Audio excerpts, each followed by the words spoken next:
देखो, अगर भगवान विष्णु के दो महान अवतार नर और नारायण न होते तो आज उत्तराखंड की पावन देव भूमि और बद्रीनाथ धाम का अस्तित्व ही नहीं होता। इन्हीं की तपस्या की दिव्य ऊर्जा ने इस बर्फीली घाटी को मोक्ष का द्वार बनाया है। लेकिन क्या आप जानते हैं कि एक राक्षसी ठंड से नारायण को बचाने के लिए माता लक्ष्मी को क्या भयानक बलिदान देना पड़ा था? वीडियो के अंत तक बने रहना, क्योंकि क्लाइमैक्स में छिपा है बद्रीनाथ के नाम का वो रहस्य जो रोंगटे खड़े कर देगा। इन पहाड़ों पर बर्फ की चादर बिछने से भी बहुत पहले, जब चार धाम शब्द का अस्तित्व भी नहीं था, तब यहाँ केवल एक अनंत सन्नाटा था, और उस सन्नाटे के बीच विराजमान थे दो महान ऋषि नर और नारायण। ये कोई साधारण सन्यासी नहीं, बल्कि स्वयं भगवान विष्णु के दो अवतार थे, दो देह लेकिन एक प्राण। उनकी तपस्या इतनी प्रचंड थी कि उससे निकलने वाली ऊर्जा हिमालय की चोटियों को आग की तरह दहका रही थी। देवराज इंद्र का सिंहासन डोल उठा, लेकिन नारायण अडिग थे। वे समस्त ब्रह्मांड के कल्याण के लिए गहरे ध्यान में मग्न थे।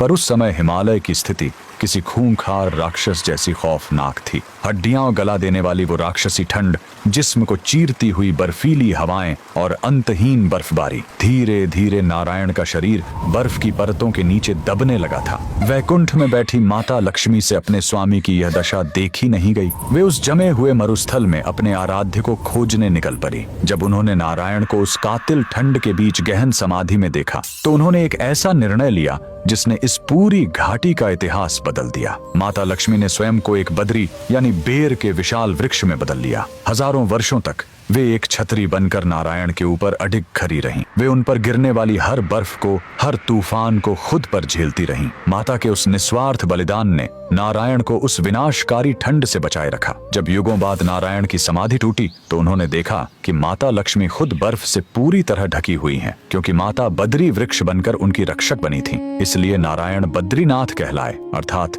बद्री के स्वामी। वह पूरी घाटी माता के दिव्य स्पर्श और उपस्थिति से बद्रिकाश्रम बन गई। समय बीता और कलयुग के आगमन पर विष्णु जी ने अपनी इस लीला को समेट लिया और वे अंतर ध्यान हो गए। उनकी दिव्य प्रतिमा अलकनंदा की लहरों के नीचे नारद कुंड में विश्राम करने लगी। सदियों बाद एक युवा सन्यासी हिमालय पहुंचा, आदि शंकराचार्य। दिव्य प्रेरणा से उन्होंने उस बर्फीले पानी में डुबकी लगाई और बाहर निकले एक चमकते हुए शालिग्राम विग्रह के साथ, जो आज बद्रीनाथ मंदिर की मुख्य मूर्ति है। तो अगली बार जब आप बद्री विशाल के दर्शन करें, तो याद रखना, आप उस पवित्र स्थान पर खड़े हैं जहां साक्षात लक्ष्मी ने एक वृक्ष बनकर विष्णु की रक्षा की थी। ये प्रेम की वो पराकाष्ठा है जिसने इस ठंडी घाटी को भक्ति की अमर अग्नि से भर दिया। अगर आपको भी नारायण की इस लीला पर अटूट विश्वास है, तो कमेंट्स में जय बद्री विशाल जरूर लिख